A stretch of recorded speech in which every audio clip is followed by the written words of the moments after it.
This is addressed to all the people who answered, or may be thinking of answering, the personal ad I placed in Volume 2, Number 15 of this newspaper 2 weeks ago Friday. First, my apologies to the huge bartender with the voice and the light-hearted, dark-skinned advertising man. If either of you had called me back, I might not be writing this retraction of my ad, even though I will soon be too busy to date much. But why didn't you call back?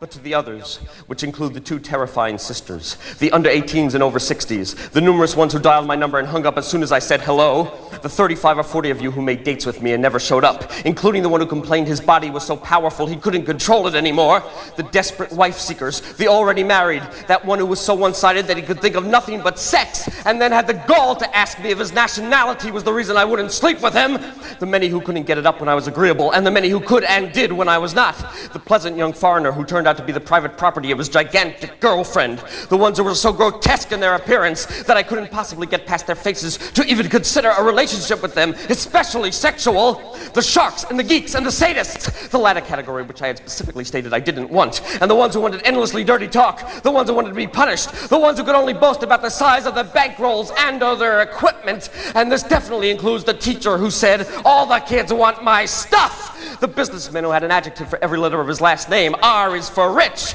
the pathetic little husband who was nothing more than a vegetable, and his vegetarian wife, the ones, and there were many, who said, my name is so-and-so, how far do you go? The 300-pound lady judge who screamed abuse at me, the transvestite who wanted me to support him, the numerous young studs who had nothing to offer besides the negative results of their goddamn blood tests, the diminutive actor and the other short ones, the astronomer who cried like a baby and said he had been betrayed by every star he ever knew, the fanatic priest who wanted me to confess to things I had never even dreamed of, the worn-out soldiers, the burned-out poets, the pumped-up jocks and the used-up kids, the racists, including the one at whose place I left my white sweater, and I'd rather cut off my right thumb than go back for it, the drunks, junkies, crack, and cokeheads, the multitude of liars, and especially the nice ones who never called back. To all of you I say, just forget my phone number! I don't need all the hassles!